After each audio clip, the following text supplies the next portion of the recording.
the time to give me an opportunity to be here, but most importantly, I want to thank you for your involvement in Lafayette Square Recreation Organization and in your neighborhood, providing leadership, addressing issues, working with elected officials. I know you have I think 6 and 7 floor aldermen that you work with on a regular basis, and I think that's very, very important. So I just want to thank you for your leadership. And I'm here to talk about, certainly anything you want to bring up, but one thing that I have been talking about, is something that really is important to the city and our future. Includes everything from providing public safety and operations generally, is you read about the pension situation in the city.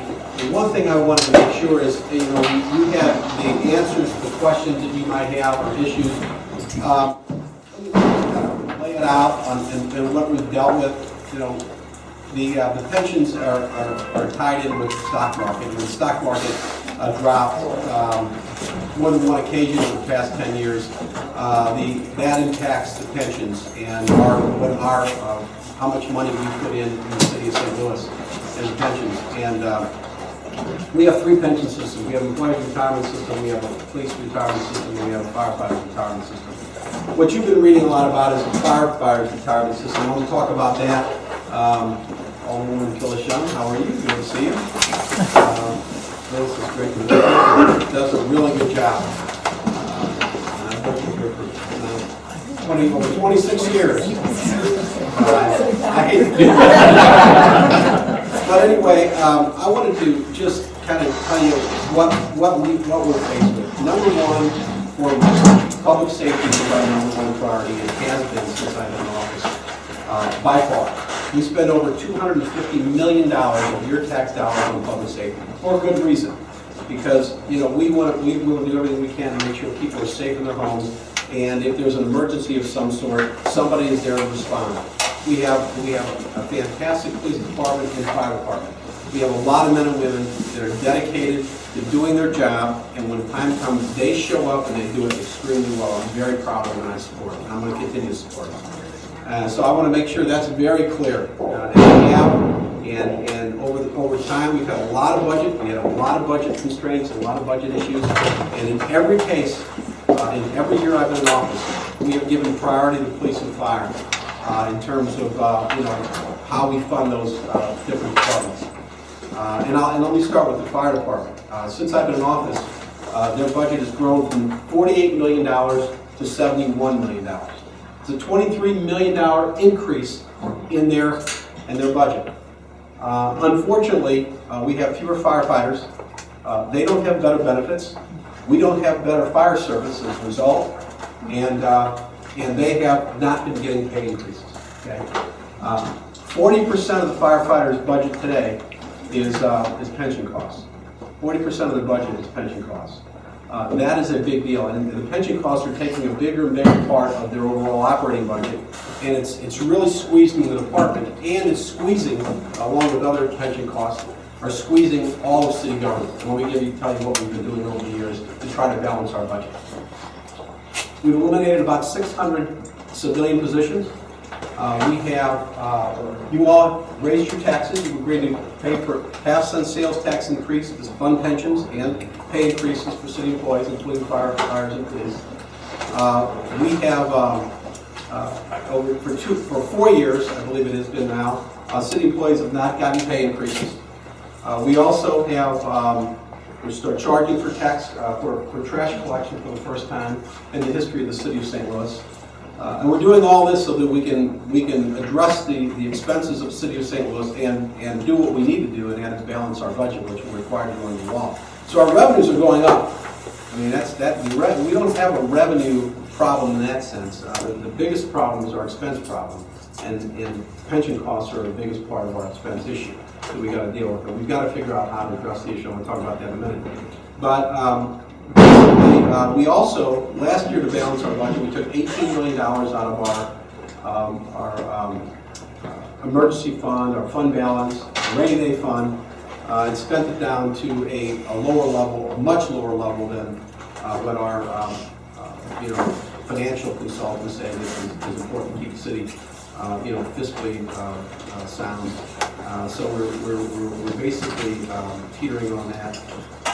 And the other thing we're doing is we've taken money from parks, we've taken money from ward capital, we've taken money from affordable housing trust funds. There's a Proposition S public safety fund that was approved by the voters that we're taking $1 million out of in order to balance our budget. We are also deferring things like rolling stock needs. We got about $31 million of rolling stock needs. If the trash truck coming down the alley is leaking oil or dropping trash, it's because these trucks are getting a lot older and it's costing us a lot more money to maintain them. But we are required to balance our budget, and we have responded responsibly over the past several years. Unfortunately, we've run out of options. Okay, this year in the police department, their pension costs are going up by $8 million. Next year, their pension costs are going up by $6 million more. Okay. Their budget has gone from $119 million to $165 million for the police department. And I'm not blaming the cops. Believe me, this is not what I'm doing. I'm telling you what's happening here. We have been supporting the cops. We've been putting, their budget's gone from $119 million to $165 million since I've been in office. So we have been funding those departments. Unfortunately, it's not enough because the pension costs are overtaking the costs of operating significantly. We have put in the pension system collectively over $500 million since I've been in office. So we've been supporting the pension systems. Over $500 million. Our overall general operating budget is $450 million.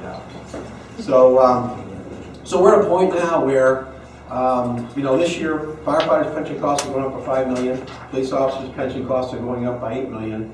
That's a $13 million increase. We need to figure out what we're going to do. Well, I can tell you that we've got a plan on the firefighters and we have been trying to negotiate with firefighter leadership through the Local 73. And by the way, we've been trying real hard to come up with an agreement that we can all come back to the Board of Aldermen with and approve. Unfortunately, we've not been able to come to an agreement, and I will tell you, basically, what we want to do is, right now the police and fire pensions are controlled by the state. Their benefits are controlled by the state, benefit levels, but the taxpayers in St. Louis are required to pay the bills. Our pension costs have gone up overall by over $70 million on an annual basis since I've been in office. That's a lot of money. Now, here's what I will tell you. I believe our firefighters and our police deserve everything we can afford to pay in terms of pay and benefits. And I mean it. The problem is now their pension costs are impeding our ability to support their departments. We keep giving them more money, and it goes more into pensions than we would like to do. And like police officers haven't gotten pay raises now in the last 3 or 4 years or thereabouts either. Neither are firefighters. So I think that's wrong. This year we're going to, looks like we're going to lose police through attrition. Next year we will lay police officers off. And we are meeting with police officer leadership as well. And we're hoping to work something out there. And it's going to take us all working together. With firefighters, and again, Jeff City does have control over pension benefits.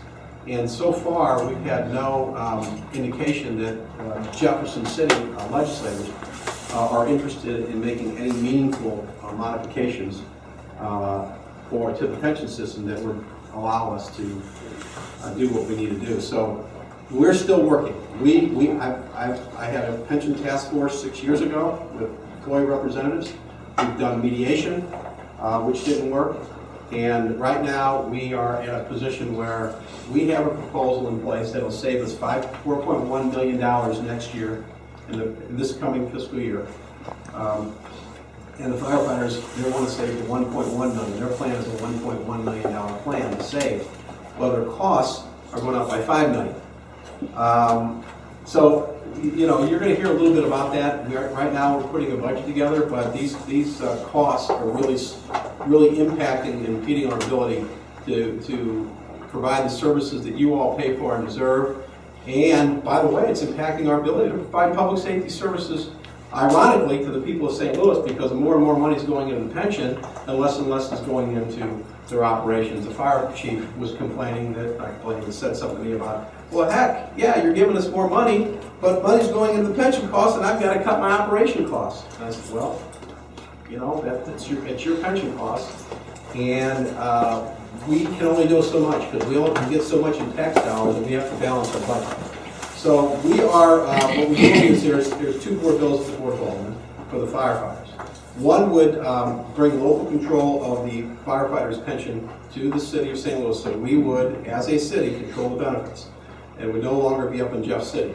Now, they would still have a board of trustees that would manage it that's in place now. It would be a similar board, which is, at this point, heavily employee and retirees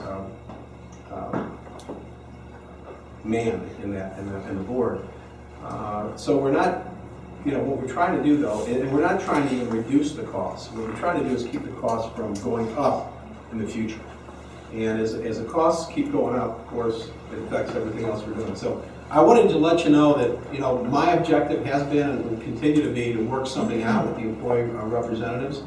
But it's really important, though, that if we're going to work it out, their leadership and membership will have to, you know, first of all, I think they all agree that there's problems that need to be dealt with. But they also have to come to grips with the fact that we have to do something meaningful. You know, doing it around the edges and just fixing things for new hires isn't going to get us near to where we need to go. And so we are working on something that will, so that when firefighters and police officers retire, they can be assured that they will have a good pension there that they can rely on when they retire. And right now, the costs are so out of control that, yeah, it's impacting our ability to provide services and even public safety services to all of you. So if anybody has any questions about that, I'd be happy to answer. I think you should put